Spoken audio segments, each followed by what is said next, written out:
தனி ஒரு மனிதனுக்கு உணவில்லை என்று சொன்னால் ஜகத்தினை அழித்துடுவோம் என்று சொன்னான் பாரதி. காக்கை குருவி எங்கள் ஜாதி, காக்கை குருவை எங்கள் ஜாதி, கடலும் மலையும் எங்கள் கூட்டம், நோக்கும் இடமெல்லாம் நாமின்றி ஏதுமில்லை, நோக்க நோக்க களியாட்டம் என்று பாடிய முண்டாசு கவிஞன் பாரதியை பிறந்த நாள் இன்று. இந்த நாளில் நமது மேற்கு மாவட்டத்தினுடைய ஆற்றல் மிகு தலைவர், மதிப்பிற்கும் மரியாதைக்குரிய பாஸ்கர் அவர்கள் இன்றைக்கு தமிழகம் தலைநிமிர தமிழனின் எழுச்சி பயணம் என்கின்ற இந்த கூட்டத்தை நடத்தி கொண்டிருக்கிறார்கள். இந்த கூட்டம் இது சாதாரண கூட்டமா அல்லது தேர்தல் முடிந்து வெற்றி விழா கூட்டமா என்று நினைக்கக்கூடிய அளவிற்கு மிக பிரம்மாண்டமான முறையில் நடைபெற்றுக் கொண்டிருக்கிறது.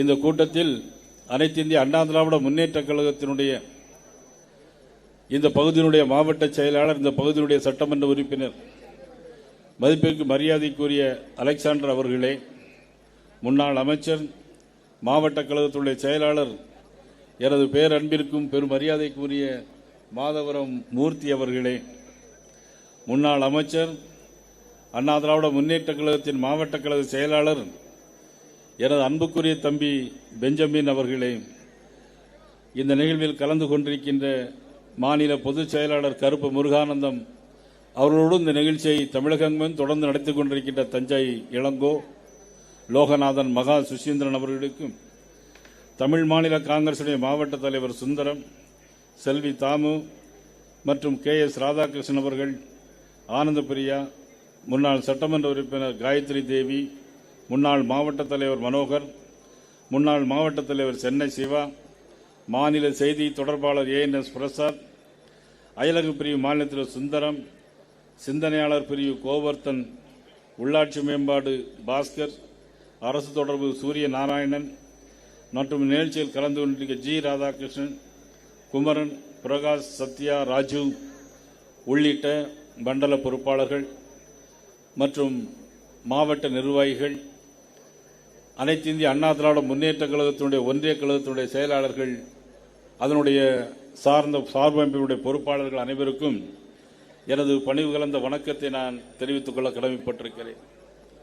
இந்த அம்பத்தூர் பகுதியில் இருக்கிற வராகி அம்மன், மாதவரம் கரி வரதராஜ பெருமாள், மதுரவாயில் மார்க்க சகாயேஸ்வரர், இந்த ஆண்டவர்களெல்லாம் அருள் பாலிக்கின்ற இந்த அற்புதமான பகுதி இந்த அம்பத்தூர் மாவட்டம் 300 ஆண்டுகளுக்கு மேலான வரலாற்றையும் சிறப்புகளையும் கலாச்சாரத்தையும் வந்தாரை வாழ வைக்கும் பெரும் மதிப்பும் கொண்டுள்ள இந்த சென்னை மண்ணில், எவ்வளவு பெரிய மனிதாமானம் உள்ள இந்த மண்ணில் இவ்வளவு மோசமான நிகழ்வுகளும் நடைபெற்றுக் கொண்டிருக்கிறதுக்கு எனக்கு முன்னாலே பேசிய மாதவரம் மூர்த்தி அவர்களும், அலெக்சாண்டர் அவர்களும், பெஞ்சமின் அவர்களும் பேசினார்கள். இவ்வளவு மோசமான அவல நிலைமை இந்த சென்னைக்கு ஏற்பட்டிருக்கிறது. சிங்கார சென்னையை உருவாக்குவோம் என்று சொன்னார்களே, இன்றைக்கு சீரழிந்த சென்னையாக இருக்கிறது. மழை வந்தால் வெள்ளம், ஆட்சி வருவதற்கு முன்பு சொன்னது ஒன்று, இப்பொழுது நடந்து காட்டுவது ஒன்று. இவ்வளவு அவலமான சூழ்நிலையில் ஒரு வீடியோ காட்சி மூலமாக இந்த பகுதியில் என்ன நடைபெறுகிறது என்பதை ஒரு 2 நிமிடம் வீடியோ காட்சி மூலமாக பார்க்கலாம்.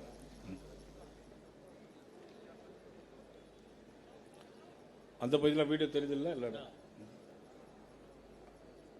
சவுண்டு, ஆடியோ,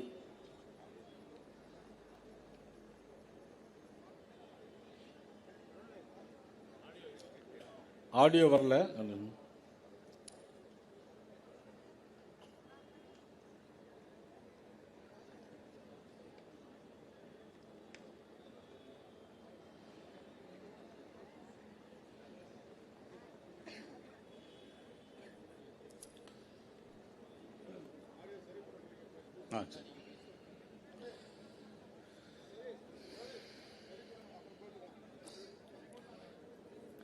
இங்கு எனக்கு முன்னாலே பேசியவர்கள் குறிப்பிட்டு பேசியது போல, ஆட்சிக்கு வருவதற்கு முன்பாக பல்வேறு போராட்டங்களை நடத்தி ஆட்சிக்கு வந்தார்கள். சொத்து வரி கூட்ட மாட்டோம் என்று சொன்னார்கள், மின்சார வரி கூட்ட மாட்டோம், மின்சார கட்டணம் கூட்ட மாட்டோம் என்று சொன்னார்கள். 2 மாதங்களுக்கு ஒரு முறை இருக்கிற மின்சார கட்டணத்தை 1 மாதத்தில் கொண்டு வருவோம் என்று சொன்னார்கள்.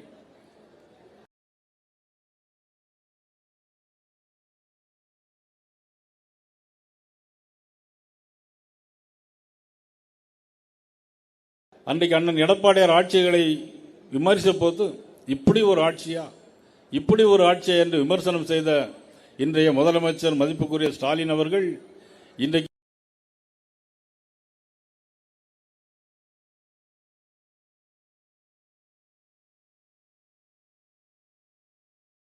இரும்பு கரம் கொண்டு அடக்குவோம் என்று சொன்னார்கள்.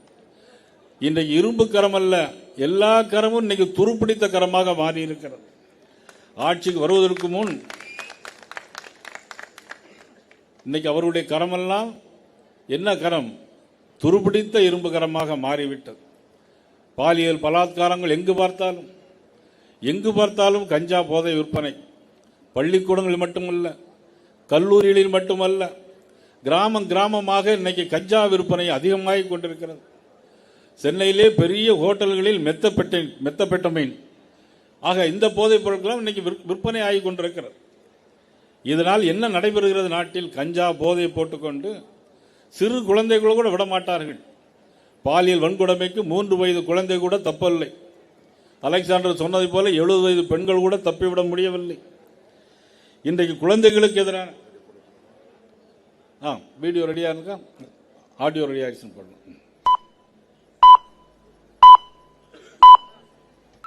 வந்தாரை வாழ வைக்கும் சிங்கார சென்னை இன்று சீரழிந்து பொலிவிழந்து நிற்கிறது என்றால் அதற்கு மிக முக்கிய காரணம் திமுக தான்.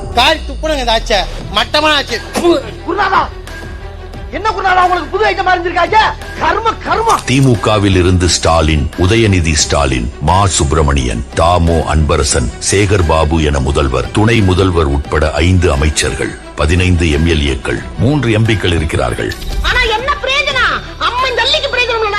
சென்னைக்கு இன்று பல்வேறு பிரச்சனைகள் இருக்கிறது. அதில் மிக முக்கிய பிரச்சனை மழைநீர் தேங்குவதுதான். ஒவ்வொரு ஆண்டும் மழைக்கு முன் இவர்கள் சொல்வது, அங்க கிட்டத்தட்ட ஒரு 70% வேலை முடிஞ்சிருக்கு. உருட்டு நீ பணிகள் 85% முடிஞ்சிருக்கிறது. 95% பணிகள் முடிந்து விட்டது. உருட்டு அதை திட்டமிட்டு செலவு பண்ணி அந்த பணிகள்லாம் நிறைவேற்ற காரணமாக தான் இன்னைக்கு சென்னை தப்பிக்கப்பட்டிருக்கு. 4000 கோடியில் சென்னை மழை நீர் வடிகால் திட்டத்தை செயல்படுத்தி விட்டதாக பெருமை பேசினார்கள். ஆனால் மழைக்கு பின் நடந்தது. சென்னையில் மழைக்கு இதுவரை 17 பேர் மரணம் அடைந்துள்ளதாக. சாக்கடை குழி திறந்திருக்கிறது, பாதாள சாக்கடை. ஆனால் அதை கவனிக்காமல் மாநகராட்சி விட்டதனுடைய விளைவை இப்போது நாம் பார்க்கலாம். சாப்பாடுலாம் இல்ல, எதுவுமே இல்ல. 3 நாள்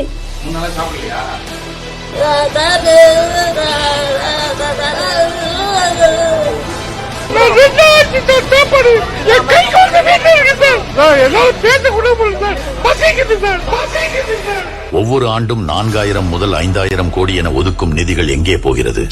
அந்த ₹1 எங்க சொல்லு, அதை எடுக்கல மட்டும் சொல்லாத. சென்னையின் ஒட்டுமொத்த சட்டம் ஒழுங்கும் அதல பாதாளத்தில் தான் இருக்கிறது. ஆட்சி நம் கையில், அதிகாரம் நம் பையில் என்ற மமதையில் இந்த திமுக குண்டர்கள் போடும் ஆட்டம் கொஞ்சம் நஞ்சம் அல்ல. இருசக்கர வாகனம் மீது சொகுசு காரை ஏற்றி கல்லூரி மாணவர் கொலை செய்யப்பட்ட சம்பவம் அதிர்ச்சியை ஏற்படுத்தியுள்ளது. கார் ஏற்றி இளைஞர் கொல்லப்பட்ட வழக்கில் தற்போது திமுக பிரமுகர் ஒருவரின் பேரன் கைது செய்யப்பட்டிருக்கிறார். சென்னை அம்பத்தூர் அருகே நிலத்தை அபகரிக்க முயற்சித்ததாக கூறி திமுக கவுன்சிலரை பொதுமக்கள் முற்றுகையிட்டு வாக்குவாதத்தில் ஈடுபட்ட சம்பவம் பரபரப்பை ஏற்படுத்தியது. நீதிமன்ற அனுமதியுடன் இடத்தை அளவிட வந்த துணை வட்டாட்சியரை திமுக நிர்வாகி ஒருவர் ஒருமையில் பேசியதால் அப்பகுதியில் பரபரப்பு ஏற்பட்டது. அண்ணா பல்கலைக்கழக மாணவிக்கு என்ன நடந்தது என்று நன்றாக தெரிந்திருக்கும் உங்களுக்கு. மாணவி வாக்குமூலத்தில் சொன்ன அந்த சார் யார் என்பதற்கான விளக்கத்தை திமுக இன்று வரை வழங்கவில்லை. இதற்கு மிக முக்கிய காரணம் பெண்களுக்கு எதிரான பல குற்ற செயல்களில் திமுகவினரே ஈடுபடுவதுதான். சென்னையை பன்மடங்கு உயர்த்துவோம் என்று ஆட்சிக்கு வந்த திமுக சென்னையை கூறு போட்டு கொள்ளையடித்தார்களே தவிர சென்னையை வளர்க்கவில்லை. இப்படிப்பட்டவர்களை வரும் 2026இல் விரட்டியடிப்போம். தமிழகத்தின் வளர்ச்சிக்காகவே பாடுபடும் தேசிய ஜனநாயக கூட்டணி ஆட்சி அமைய ஆதரவு அளிப்போம். இந்த வீடியோ பாத்தீங்கல்ல, சிங்கார சென்னையா மாத்துவோம்னு சொல்லிட்டு இப்ப சீரழிந்த சென்னையா மாத்தி இருக்கிறது தான் நம்முடைய முதலமைச்சர் ஸ்டாலின் அவருடைய திறமை என்றுதான் சொல்ல வேண்டும். குழந்தைகளுக்கு எதிரான குற்றங்கள் 15% கூடியிருக்கிறது. ஆனால் நாங்கள் ஆட்சிக்கு வந்தால் இரும்பு கரம் கொண்டு அடக்குவோம் என்று சொன்னார்கள். போக்சோ குற்றம் 52% அதிகமாக இருக்கிறது. பெண்களுக்கு எதிரான குற்றங்கள் இன்னும் பெரிய அளவில் கூடிக்கொண்டே போயிருக்கிறது. காரணம் கஞ்சா போதைப் பொருட்கள். இந்த குற்றத்தெல்லாம் செய்கிறது யார் செய்யறாங்க அப்படின்னா, இது பெரும்பாலும் இந்த குற்றத்தை செய்கிறது எல்லாமே திமுக பின்னணியில் தான் இருக்கிறது. அண்ணா பல்கலைக்கழகத்தில் ஒரு ஞானசேகர் திமுகவை சேர்ந்தவர், அமைச்சரோடு நெருங்கிய தொடர்புடையவர். அவர் அந்த பெண்ணை இரவு 8 மணிக்கெல்லாம் அழைத்து போய் அவரும் பாலியல் வன்கொடுமை பண்ணிவிட்டு இன்னொரு சார் இருக்காரு பேசலாமா அப்படின்னு கேட்கிறான். அந்த சார் வேற, இப்ப நடைபெற்றுக் கொண்டிருக்கிற சார் வேற. இது எஸ்ஐஆர். இது அப்புறம் சொல்றேன், எஸ்ஐஆரை பற்றி அப்புறம் சொல்லலாம். அண்ணா பல்கலைக்கழகம் ஞானசேகர் மட்டுமல்ல, அரக்கோணம் கல்லூரி மாணவியை அவர் பலாத்காரம் பண்ணி திருமணம் செய்து அவர்களை பிறகு அவங்களை சித்திரவதை செய்ததும் தெரிய வந்தது. அதுவும் யார் என்று சொன்னால் தெய்வ செயல். அரக்கோணத்தில் இருந்து ஒரு தெய்வ செயல், திமுகவை சேர்ந்தவர். கோயம்பேடு பகுதியில் ஒரு சிறுமியை பாலியல் பலாத்காரம் பண்ணி அவர் பாலியல் தொழிலை ஈடுபடுத்தியதும் திமுகவை சேர்ந்தவர். இதுதான் திமுகவில் இன்னைக்கு மிக முக்கியமாக கஞ்சா கடத்தல், போதைப் பொருட்கள், பாலியல் வன்கொடுமை அத்தனையும் ஒட்டுமொத்தமாக செய்து கொண்டிருக்கிற ஒரு திமுக அரசு இனி தொடர வேண்டுமா என்றுதான் எனக்கு முன்னாலே பேசினார்கள். சமூக நீதி சமூக நீதி என்று பேசிக் கொண்டிருக்கிறார்கள்.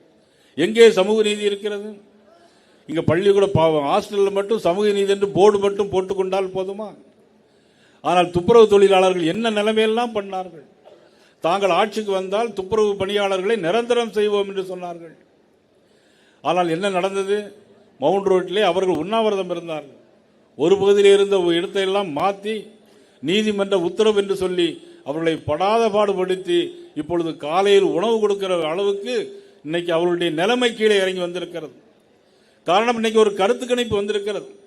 அந்த கருத்து கணிப்பை பார்த்தால் இன்றைக்கு திராவிட முன்னேற்ற கழக அரசு மிகவும் பின்தங்கி இருக்கிறது, மிகவும் பின்தங்கி இருக்கிறது. இன்றைக்கு மத்தியானம் கூட இன்னைக்கு அண்ணன் எடப்பாடி அவர்களை, அதிமுக பொதுச் செயலாளர் அண்ணன் எடப்பாடி அவர்களை சந்தித்து பேசிவிட்டு வந்தேன். அவர்கள் ஒரு கருத்து கணிப்பு வைத்திருக்கிறார்கள். அவர்கள் கருத்து கணிப்பு பார்த்தால் 157 இடங்களில் தேசிய ஜனநாயக கூட்டணி இன்றைக்கு வெல்லக்கும் என்ற அளவுக்கு வந்திருக்கிறார். இதே கருத்து கணிப்பை தான் முதலமைச்சருடைய மருமகனும் வைத்திருக்கிறார். அவருடைய கருத்து கணிப்பிலே பார்த்தால் இன்னைக்கு 90 இடங்களுக்கு கீழே போய் கொண்டிருக்கிறார்கள். அந்த அளவுக்கு இன்னைக்கு திமுக இறங்கி போயிருக்கிறார். இதற்கெல்லாம் காரணம் சொத்து வரி உயர்வு, மின் கட்டண உயர்வு. யாரும் தொழில் செய்ய முடியாது. சென்னையிலே தொழில் செய்தால் குண்டர்கள் வந்து அவர்கள் வரி வசூல் பண்ணுகிறார்கள். யார் இந்த குண்டர்கள் என்று சொன்னால் அவர்கள் திமுகவை சேர்ந்தவர்கள். துப்புரவு தொழிலாளர் என்ன கேட்டார்கள்? கூலி உயர்வு கேட்டார்கள். ஏன் கேட்டார்கள்? நீங்க தேர்தல் வாக்குறுதியில் சொன்னீர்கள். இன்றைக்கு கூட இன்றைக்கு ராஜரத்ன ஸ்டேடியத்துக்கு முன்பாக ஆசிரியர்கள் எல்லோரும் இன்றைக்கு உண்ணாவிரதம் இருக்கிறார்கள். ஆசிரியர் உண்ணாவிரதம் இருக்கிறார்கள், துப்புரவு தொழிலாளர்கள் உண்ணாவிரதம் இருக்கிறார்கள், கோட்டையிலே வேலை பார்க்கிற அனைத்து அரசு ஊழியர்களும் உண்ணாவிரதம் இருக்கிறார்கள், உள்ளிருப்பு போராட்டம் செய்கிறார்கள். சீஃப் செக்ரட்டரி ஒரு கடிதம் கொடுக்கிறார், எந்த அரசு அலுவலர்களும் இன்றைக்கு லீவ் எடுக்கக்கூடாது என்று.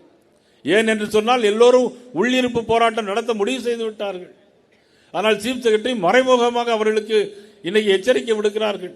அவ்வளவு மோசமான அளவுக்கு ஒட்டுமொத்த பொதுமக்கள் மட்டுமல்ல அரசு ஊழியர்கள், ஆசிரியர்கள், துப்புரவு பணியாளர்கள் இன்னைக்கு எல்லா தரப்பிலும் இன்னைக்கு மிகப்பெரிய ஒரு எதிர்ப்பை இன்னைக்கு இந்த அரசு இன்னைக்கு ஏற்படுத்திக் கொண்டிருக்கிறது. சென்னையிலே துப்புரவு தொழிலாளர்களுக்கு கூலி ஒரு கொடுக்க மாட்டேன் என்று சொல்கிறார்கள். ஆனால் இன்னைக்கு தனியாருக்கு விடுகிறார்கள்.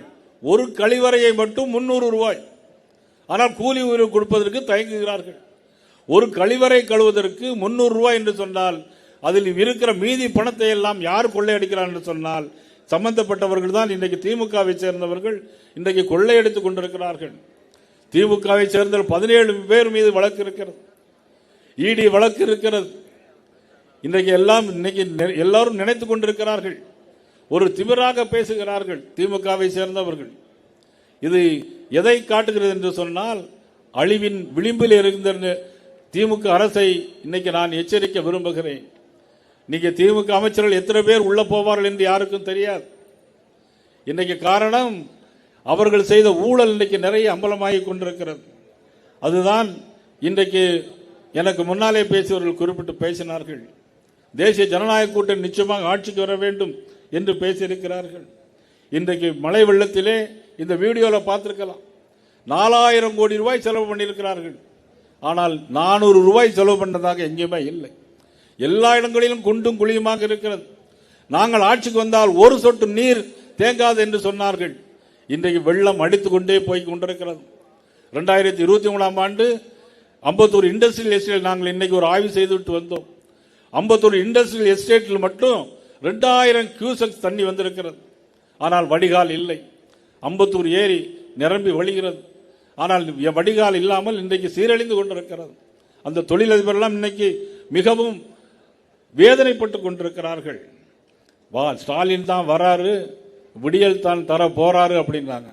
ஸ்டாலின் தான் வராரு, விடியல் தான் தர போறாரு அப்படின்னா. இப்ப எல்லாரும் தமிழ்நாட்டு மக்கள் எல்லாம், சென்னையில் மக்கள் எல்லாம் வெள்ளம் வந்தா நீச்சல் தான் அடிக்க போறாரு. வேற வழியில் வெள்ளம் அவ்வளவு மோசமான அளவு இருக்கிறது. 2021 15,000 ரோடு போட்டதாக சொல்றாங்க. ஆனால் இதுவரையில் எங்கேயுமே ரோடுகள் போட்டதாக இல்லை. மிக மோசமான சூழ்நிலைக்கு இந்த ஆட்சி போய் கொண்டிருக்கிறது. அம்பத்தூரில் சுரங்கப்பாதை அமைப்போம் என்று சொல்லி இன்றைக்கு ஆமை வேகத்தில் நடைபெற்றுக் கொண்டிருக்கிறது. இங்கே அடிப்படை வசதி ஒன்று கூட இல்லை. பள்ளிக்கூடங்களில் கழிவறை இல்லை. எல்லாம் போதைமயமாகி கொண்டிருக்கிறது. அதற்காகத்தான் இன்னைக்கு ஒரு இந்த வீடியோவை நீங்க பார்த்தீங்க. அவ்வளவு மோசமான சூழ்நிலைக்கு இன்றைக்கு போய் கொண்டிருக்கிறது.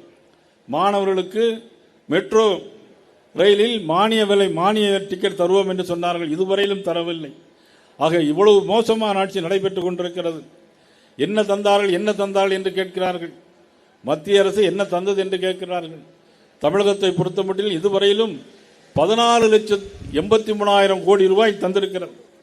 சாலையோர வியாபாரிகளுக்கு மட்டும் 8,015 பேர், 80,184 பேருக்கு 152 கோடி ரூபாய்க்கு லோன் கொடுக்கப்பட்டிருக்கிறது. சாலையோர வியாபாரிகளுக்கு 3,570 கோடி ரூபாயில் சென்னை டு துறைமுகம் மதுரவாயில் 2 அடுக்கு உயர்மட்ட பாலம் இன்றைக்கு வேலை ஆரம்பிக்கப்பட்டிருக்கிறது.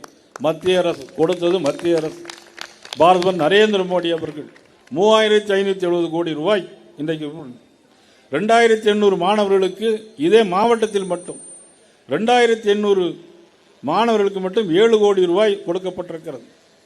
இன்சூரன்ஸ் திட்டம், மத்திய அரசுடைய இன்சூரன்ஸ் திட்டம் 37,770 பேருக்கு கொடுக்கப்பட்டிருக்கிறது.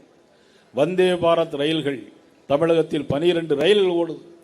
இன்னைக்கு வந்தே பாரத் ரயில் ஓடுதுன்னு சொன்னா பாரதமர் நரேந்திர மோடி அவர்கள் ஜப்பான்ல ஓடுற புல்லட் ட்ரெயின் மாதிரி இன்னைக்கு ஓடுது. சென்னையில் இன்னைக்கு 2 மணிக்கு புறப்பட்டா இரவு 10 மணிக்கெல்லாம் இன்னைக்கு திருநெல்வேலி போய் சேரும். 8 மணி நேரத்தில் திருநெல்வேலி போகிறது. 8 மணி நேரத்தில் சென்னை எழும்பூரிலிருந்து புறப்பட்டு ராமேஸ்வரத்துக்கு ட்ரெயின் போகுது. வந்தே பாரத் ரயில் சென்னையில் சென்ட்ரல்ல இருந்து புறப்பட்டு பெங்களூருக்கு போகுது. 4 மணி நேரத்தில் வந்தே பாரத் ட்ரெயின், தேஜஸ் ட்ரெயின். யாருடைய ஆட்சி? பாரதமர் நரேந்திர மோடி அவருடைய ஆட்சி. 2014 முன்பு நீங்கள் ஆட்சியில் இருந்தீர்களே, ஒரு ரயிலாவது விட்டீர்களா? இன்னைக்கு ரயில் வந்தே பாரத் ஓடுது என்று சொன்னா தமிழ்நாட்டிற்கு தந்தது யார்? பாரதமர் நரேந்திர மோடி அவர்கள். இன்னைக்கு தமிழகத்திலே 11 மருத்துவக் கல்லூரிகள் தந்தது யார்? பாரதமர் நரேந்திர மோடி அவர்கள். பெற்று தந்தது அன்றைக்கு முதலமைச்சராக இருந்தவர் அண்ணன் எடப்பாடியார் அவர்கள். யாராலும் மறுக்க முடியுமா? இதுவரையில் ஒரு மருத்துவக் கல்லூரியாவது நீங்கள் கொண்டு வந்திருக்கிறீர்களா? இதுவரை ஒரு மருத்துவக் கல்லூரியில் கொண்டு கிடையாது. எதிர்கட்சியா இருக்கும்போது லாக்அப் டெத் மரணங்கள், இவ்வளவு மரணங்கள் நடைபெற்றது என்று சொன்னீங்க. ஆனால் இன்றைக்கு நீங்கள் ஆட்சி வந்த பிறகு 32 லாக்அப் டெத் மரணங்கள் நடைபெற்றிருக்கிறது. யாருடைய ஆட்சி? காரணம், சட்டம் ஒழுங்கு உங்களுடைய கையில இல்லை. சட்டம் ஒழுங்கு சரியாக பராமரிக்க முடியவில்லை உங்களால். முன்பெல்லாம் கலைஞர் சொன்னார், காவல்துறையுடைய ஈரல் புறையோடி விட்டது என்று சொன்னார். இப்பொழுது நாங்கள் சொல்லுகிறோம், உங்கள் காவல்துறையுடைய ஈரல் புறையோடி விட்டது. நீங்கள் காவல்துறை செயல்பட விடவில்லை. செயல்பாடு இல்லை, இல்லாமல் இருந்து கொண்டிருக்கிறது. இவ்வளவு காரணம் யார்? தமிழகத்துடைய முதலமைச்சர் ஸ்டாலின் அவர்கள். உங்களுடைய ஆட்சி தான் நடைபெறுகிறது. உங்களுடைய துணை முதலமைச்சர், உங்களுடைய மகன் உதயநிதி ஸ்டாலின் தானே துணை முதலமைச்சர். அதற்காக தானே இவ்வளவு பாடுபடுகிறீர்கள். இவ்வளவு அக்கறையும் கவனமும் நீங்க இருக்க கோயில் கோயிலாக இன்னைக்கு குடும்பத்தோடு போகிறார்கள். ஆனால் ஒரு பக்கம் குடும்பம் கோயிலுக்கு போகிறது, இன்னொரு பக்கம் இன்னைக்கு இந்துக்கள் எதிரானவர்கள் என்று பேசிக் கொண்டிருக்கிறார்கள். வாக்கு வங்கி அரசியல். திருப்பரங்குன்றத்திலே தீபம் ஏற்ற முடியவில்லை. நாங்கள் இன்றைக்கு இங்க தீபம் ஏற்றிருக்கிறோம். இந்த தீபம் இன்னும் எரிந்து கொண்டிருக்கிறது. இந்த தீப ஒளி தமிழகத்தில் உள்ள ஒவ்வொரு மக்களுடைய இதயத்திலும் அந்த ஏந்தி கொண்டிருக்கிறார்கள். இன்றைக்கு இந்த திருப்பரங்குன்றத்தில் ஒரு திருப்பம் ஏற்பட போகிறது. திருப்பதி போனால் திருப்பம் வரும் என்று சொல்வார்கள். இனி திருப்பரங்குன்றத்தில் இந்த ஆட்சிக்கே திருப்பம் ஏற்பட போகிறது. நீதிபதி ஒரு தீர்ப்பை வழங்கி இருக்கிறார். என்ன தீர்ப்பு? ஒரு 10 பேர் போய் தீபம் ஏற்றலாம். அந்த போலீஸ் கமிஷனர் பாதுகாப்போடு போய் 10 பேர் மட்டும் தீபம் ஏற்றினால் போதும் அப்படின்னு சொல்லுகிறாங்க. ஆனால் அதை மதிக்கவில்லை. ஆனால் அதை மதித்திருந்தால் இன்னைக்கு ஒன்றுமே இல்லாமல் ஆயிருக்கும். இவ்வளவு பெரிய எதிர்ப்புகள் கிளம்பி இருக்காது. உங்களுடைய வாக்கு வங்கி அரசியலுக்காக உங்களுடைய வாக்கை தவறாக பயன்படுத்தியிருக்கிறீர்கள். நீதிபதி தீர்ப்பை மதிக்கவில்லை. இதே மாதிரி ஒரு சம்பவம் நடந்தது. புரட்சித் தலைவர் எம்ஜிஆருடைய மறைவுக்கு பின்னால் மதிப்புக்குரிய ஜானகி அண்ணியார் அவர்களுடைய இறந்த போது எல்லோரும் அதிமுக சார்பாக கலைஞரிடம் போகிறார்கள். கலைஞரிடம் போய் மெரினா கடற்கரையில் இடம் வேண்டும் என்று கேட்கிறார். ஆனால் அது முதலமைச்சராக இருந்த கருணாநிதி என்ன தெரியுமா சொன்னார்? இது முன்னாள் முதலமைச்சருக்கு யாருக்கும் கிடையாது. முதலமைச்சராக இருக்கும்போது யார் இறந்தார்களோ அவர்களுக்கு மட்டும்தான் கொடுக்க முடியும். ஆக இவர்களுக்கு கொடுக்க முடியாது என்று சொல்லிவிட்டார். அதன் பிறகு உடனடியாக அமைச்சரவை கூட்டி அதற்கான தீர்மானத்தையும் எழுதிவிட்டார். இன்னைக்கு அது ரெக்கார்டில் இருக்கு. இன்னைக்கு ரெக்கார்டில் இருக்கு. ஆனால் அதே நிலைமை அவருக்கு வந்தது. மதிப்புக்குரிய கலைஞர் அவர்கள் இறந்தபோது அவர் முதலமைச்சராக இல்லை. ஆனால் அண்ணன் எடப்பாடி அவர்கள் முதலமைச்சராக இருந்தார்கள். அவரிடம் போய் சொன்னார்கள். இப்படி சொன்ன உடனே அண்ணன் எடப்பாடி அவர்கள் என்ன தெரியுமா சொன்னாங்க? இது முன்னாள் முதலமைச்சருக்குன்னு நீங்களே சொல்லியிருக்கீங்க. ஏற்கனவே வழக்கு வேற, நீங்க தான் வழக்கே போட்டிருக்கீங்க. அதனால எங்களுக்கு இடம் இல்லை அப்படின்னு சொன்னாங்க. இடம் இல்லைன்னு சொன்ன உடனே நீதிமன்றத்துக்கு போறாங்க. முதலமைச்சர் ஸ்டாலின் அவர்கள் போனாங்க. ஆனால் நீதிமன்றத்தில் இடம் கொடுக்கலாம்னு ஒரு தீர்ப்பு வந்தது. அன்றைக்கு நீதிபதி சொன்ன தீர்ப்பை அப்படியே மதித்து அன்றைக்கு கலைஞருக்கு மெரினா கடற்கரையில் இடம் வைக்க கொடுத்தவர் நமது மதிப்புக்குரிய அண்ணன் எடப்பாடியார் அவர்கள். மறுக்க முடியுமா? ஆனால் இன்றைக்கு நீதிபதி தீர்ப்பை நீங்கள் என்ன செய்திருக்கிறீர்கள்? மறுக்கிறீர்கள். நீதிமன்றத்தை அவமதிக்கவில்லை. இன்றைக்குமே நீதி நிர்வாகம் நீதிமன்றம் ஒன்றுக்கொன்று மோதல் ஏற்படுமே ஆனால் அந்த ஆட்சியிலே மக்களுக்கு எந்த நன்மையும் கிடைக்காது. மத்திய அரசு எதிர்ப்போடு வழங்கி கொண்டே இருந்தால் அந்த தமிழக மக்களுக்கு எந்த நன்மையும் கிடைக்காது. ஆனால் இன்னைக்கு அதே நிலைமையை திருப்பரங்குன்றத்தின் மூலமாக நீதிமன்றத்திற்கும் நிர்வாகத்திற்கும் மோதல் போக்கு ஏற்பட்டிருக்கிறது. அது உங்களுடைய ஆட்சி காலம் முடிகின்ற தருவாயில் இருக்கிறதுனால் தானாகவே நீங்கள் முடிந்து விடுவீர்கள். மக்கள் தீர்ப்பெழுதி விடுவார்கள் என்பதை இந்த நேரத்தில் நான் தெரிவிக்க கொள்ளப்படுகிறேன். பிறகு எங்கு பார்த்தாலும் தமிழ் தமிழ் என்று பேசுகிறேன். இன்னைக்கு அயோத்திக்கு போனாலும் சரி, ஐநாவுக்கு போனாலும் சரி, நம்முடைய பாரத பிரதமர் நரேந்திர மோடி அவர்கள் தமிழிலே பேசுகிறார். தமிழ் மொழியை பெருமைப்படுத்துகிறார். பனாரஸ் பல்கலைக்கழகத்திலே தமிழ் மொழிக்கு ஒரு இருக்கை வாங்கி தந்தவர். எங்கு போனாலும் சரி. இன்றைக்கு காசி தமிழ் சங்கம் நடந்து கொண்டே இருக்கிறது. காசியிலே தமிழ் சங்கம் நடந்து கொண்டிருக்கிறது. கன்னியாகுமரியிலிருந்து ஒரு ஸ்பெஷல் ட்ரெயின் போகிறது. நமது ராமேஸ்வரம் ஸ்பெஷல் ட்ரெயின் போகிறது. அதே மாதிரி தென்காசியிலிருந்து 20 வேன்களில் போனார்கள். அங்கே தமிழ் சங்கம் தினசரி நடந்து கொண்டிருக்கிறது. 19ஆம் தேதி வரையில் நடைபெற இருக்கிறது. ஆக தமிழ் சங்கம் அங்கே கொண்டாடி கொண்டிருக்கிறார். குஜராத்திலே தமிழ் சங்கம் கொண்டாடி கொண்டிருக்கிறார். இவ்வளவு தமிழுக்கெல்லாம் பெருமை சேர்க்கிற மாபெரும் தலைவர் நரேந்திர மோடி உலகெங்கும் தமிழை பரப்பிக் கொண்டிருக்கிறார்.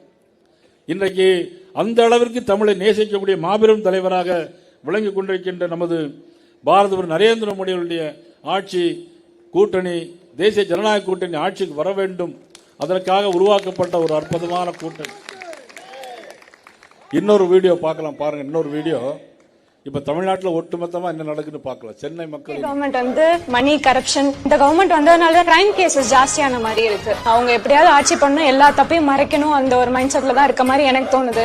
எங்க காது வச்சாலும் வெட்டுறது குத்துறது இதுதான். அது காந்தி சொன்னார் பாருங்க, 1 மணிக்கு பெண்கள் வேலாம். அது இந்த ஏரியா ஜென்மத்துக்கு அது நடக்காது. பகலே வர முடியல, அப்புறம் நைட்ல எங்க இருந்து வர்றது? மேல இடத்துல சரி நம்ம கீழே இடத்துல கேட்க முடியும். மேல இடத்துலயே தெரியல. 1000 ரூபாய் வருமானம் வருதுன்றாங்க, அதை எடுத்து ஒயின் ஷாப் போயிடுறாங்க. என்னது என்கிட்டயே வாங்கி எனக்கே கொடுத்த மாதிரி இருக்கு. நாங்க கேட்ட கொடுத்தோமா 1000 ரூபாய் உங்களை, இல்ல நாங்க உங்களை ஃப்ரீ பஸ் கேட்டோமா? நாங்க ஒன்னும் கேட்கலையே. ஃப்ரீ பஸ் தான் பிச்சைக்காரன் கையை நேற்ற மாதிரி இருக்குது எங்களுக்கு பார்த்தா. எங்களுக்கெல்லாம் மரியாதை கிடையாது. அந்த ஃப்ரீ பஸ் விட்டோடனே அந்த புறம்போக்கு எங்களுக்கு மரியாதை கிடையாது. ஏன் பிரி தர? யார் விட்டு நீ பிரி கொடுக்குற? நீ பிரி கொடுக்க தேவை, பிச்சை கொடுக்க தேவை. நீ 1000 ரூபாய் எதுக்கு தர? எங்கள்கிட்ட வரி ஏற்றிட்டு தானே கொடுக்குற. எதுக்கு கொடுக்குற? வீட்டுக்குள்ள எல்லாம் வந்துடுது, தண்ணி வந்துடுது, எல்லாம் பொருள் நாஸ்தி ஆயிடுது.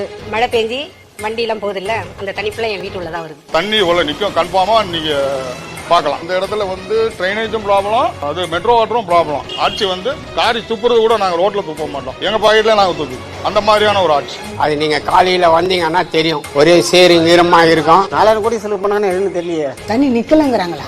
அப்ப நாங்க போய் சொல்றோமா? இது தண்ணி எல்லாம் வீடியோ எடுத்து காட்டுங்க. அங்க மேடாவது இங்க பள்ளம். கோடி கணக்கில் செலவு பண்ணுது, ஒரு இழவும் இல்லைங்க. என்னன்னு சொல்றது? நான் திமுக தான் என்ன சொல்றது? யார் செலவு பண்ணாங்கன்னு நம்மளுக்கு என்ன சொல்லுங்க, எல்லாம் உள்ள போட்டாங்களா நம்ம தெரியல. அது குப்பை வந்து மழை பெஞ்சு சுத்தமா நடக்க முடியாது. ஏதோ சீக்கிரமா இந்த ஆட்சி முடியும். அவர் ஆட்சி நல்லா இருக்கும்னா அவர் சொல்லி 1008 புழுவி தான் இருப்பாரு. இந்த ஆட்சி இல்லாம இருந்தாலே எல்லாமே கரெக்டா நடக்கும்னு எங்களுக்கு தோணுது. இப்போ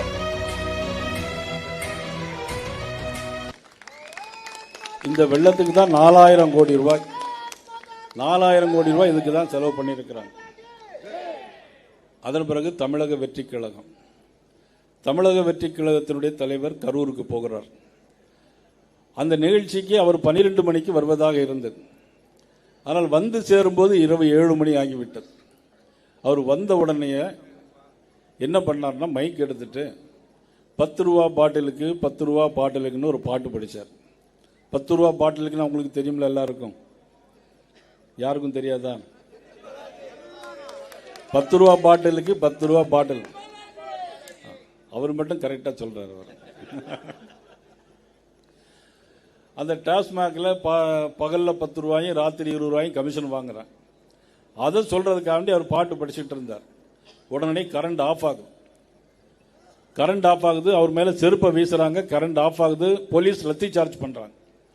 லத்தி சார்ஜ் பண்ணல, ஏற்கனவே கூட்ட நெரிசலில் தள்ளுமுள்ளாகி 3 வயது குழந்தை 10 வயது குழந்தை பெற்ற தாயினுடைய கண் முன்னாலேயே நசுங்கி எல்லோரும் மிதித்து அது சாகுடைய காட்சியை பார்க்கக்கூடிய கொடூரமான ஒரு சம்பவம் அன்றைக்கு கரூரிலே அரங்கியது.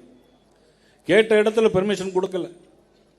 இவங்க எப்பொழுதுமே திமுக இப்ப நம்ம ஒரு பெர்மிஷன் ஒரு இடம் கேட்டானா தரமாட்டாங்க, கொடி கட்ட விட மாட்டாங்க. ஆனா நீ பாஸ்கர் நேற்று போராடி கொடி கட்டி போடு எல்லாம் போடலாம் வச்சிருக்கிறான். ஆனா இன்னைக்கு கரூரில் அவங்க கேட்ட இடம் அந்த ரவுண்டாவனால கொடுத்திருந்தாங்கன்னா 41 பேர் இறந்து போயிருக்க மாட்டாங்க. 41 இறந்து போன மிக துயரமான சம்பவம் இந்த ஆட்சி தவிர வேற எந்த ஆட்சியும் நடந்திருக்காது. சாக்கடையிலே விழுந்து ஒருவர் மேலே விழுந்து இறந்து போன சம்பவம் நடந்த 10 நிமிடத்துக்குள்ள முதலமைச்சர் சென்னையிலிருந்து புறப்படுறார் கரூர். எப்படி செய்தி வந்ததுன்னு தெரியல. ஏற்கனவே திட்டமிட்டு இருந்தாங்களோ என்னவோ தெரியல. 10 நிமிஷத்துல புறப்பட்டு போய் 41 பாடியும் விடியற் கால 4 மணிக்குள்ள அப்படியே போஸ்ட்மார்ட்டம் பண்ணி, இரவு எந்த போஸ்ட்மார்ட்டம் பண்ண மாட்டாங்க. ஆனா யாரை காப்பாற்றுவதற்காக அப்படின்னா, யாரை காப்பாற்றுவதற்கு? செந்தில் பாலாஜியை காப்பாற்றுவதற்கா? இதுக்கெல்லாம் காரணம் முழுக்க 41 பேர் இறந்து போனதற்கு முழுக்க காரணம் திராவிட முன்னேற்ற கழக அரசு என்பதை நான் பகிரங்கமாக குற்றம் சாட்டுகிறேன். அதற்கு உடனே சிபிசிஐடி விசாரணை போட்டார். ஒரு நம்பர் கமிஷன். அவர் ஏற்கனவே திமுகவை சேர்ந்தவர் தான். யாரை நீதிபதியா போடுறாங்களோ அவங்க வந்து திமுகவை சேர்ந்தவர்களே போட்டாங்க. ஒரு நபர் கமிஷன் அறிவிச்சாங்க. ஆனா அதையும் இப்ப சுப்ரீம் கோர்ட் என்ன சொல்லிச்சு அப்படின்னா, உடனடியாக சிபிஐ விசாரிக்க வேண்டும் சொல்லி அதை சொன்னோன்னா அதையும் எதிர்த்து போனாங்க. என்னென்ன தீர்ப்பு வருதோ அதையும் எல்லாம் எதிர்த்து போக வேண்டிய வேலை. ஜிஎஸ்டி வந்தது, உடனே சுப்ரீம் கோர்ட் எடுத்து போனாங்க. நீட்டு கொண்டு வர முடியாதுன்னு தெரியும், அதையும் எதிர்த்து சுப்ரீம் கோர்ட்டுக்கு போனாங்க. நீட்டு கொண்டு வந்ததே திமுகவும் காங்கிரஸ் ஆட்சியில் இருக்கும்போது தான். எவ்வளவு பெரிய ஒரு போலித்தனமான ஒரு ஆட்சி பாருங்க. அவங்க ஆட்சியிலே கொண்டு வந்துட்டு நீட்டை நாங்கள் திருப்பி எடுத்து விடுவோம்னு சொன்னா எவ்வளவு ஒரு மோசமான ஒரு உதாரணம் அது. கள்ளக்குறிச்சியில் 41 இறந்து போனாங்க. ரோட்டில் அல்லது யாராவது ஆக்சிடென்ட்ல இறந்து போனா 2 லட்சம் ரூபா கொடுப்பாங்க, இல்லை 3 லட்சம் ரூபா கொடுப்பாங்க. விவசாயி கரண்ட்ல அடிபட்டு இறந்து போனா, விவசாயி இறந்து போனா 2 லட்சம் 3 லட்சம் மேல முதலமைச்சர் நிவாரண நிதி கிடையாது. ஆனா கள்ளசாராயம் குடித்து இறந்து போனா 10 லட்சம் ரூபாய் கொடுக்கக்கூடிய முதலமைச்சர் நம்ம தமிழ்நாட்டில் மட்டும்தான் இருக்கிறார். கள்ளக்குறிச்சியில் திமுகவினர் கள்ள சாராயம் காய்ச்சி 65 பேர் இறந்து போனாங்க. ஆனா அங்க முதலமைச்சர் போகல. கரூருக்கு போன முதலமைச்சர் கள்ளக்குறிச்சி போகல, ஏன்னா கள்ளச்சாராயம் குடிச்சு இறந்தாங்களாம். கள்ளச்சாராயம் குடிச்சு இறந்து போனா 10 லட்சம் ரூபா கொடுப்பாங்களாம், ஆக்சிடென்ட்ல இறந்து போனா 2 லட்சம் ரூபா தான் கொடுத்தாங்க. இவ்வளவு ஒரு மோசமான ஆட்சி மட்டும் இல்லை, சட்டம் ஒழுங்கு சீர்கேடு, யாரும் எந்த கட்டுப்பாடு இல்லை. கட்டுப்பாடு முதலமைச்சரே இல்லாத போது வேற கட்டுப்பாடை யார் அங்க காவல்துறை வைத்திருக்க முடியும்? அவ்வளவு ஒரு மோசமான ஆட்சி நிச்சயமாக வீட்டுக்கு அனுப்பப்பட வேண்டும். அதற்காக உருவாக்கப்பட்ட கூட்டணி தான் தேசிய ஜனநாயக கூட்டணி. ஏதோ நாங்களோ மேடையில் இருக்கவங்களே உருவாக்கிய கூட்டணி அல்ல. மாண்புமிகு பாரத பிரதமர் நரேந்திர மோடி அவர்களும் அனைத்து இந்திய அண்ணா திராவிட முன்னேற்ற கழகத்தினுடைய பொதுச் செயலாளர் அண்ணன் எடப்பாடி அவர்களும் சேர்ந்து உருவாக்கப்பட்ட ஒரு அற்புதமான கூட்டணி. மகாபாரதத்தில் கண்ணன் சொல்லுவான், தர்மம் ஜெயிக்க வேண்டும், அதர்மம் அழிய வேண்டும்.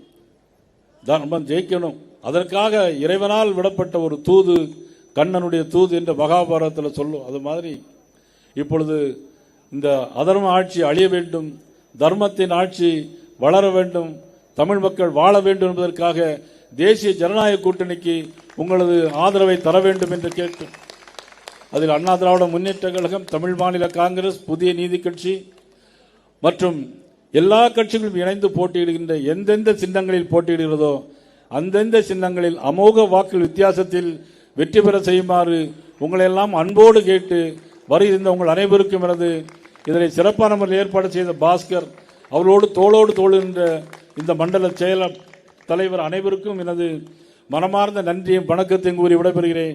நன்றி, வணக்கம்.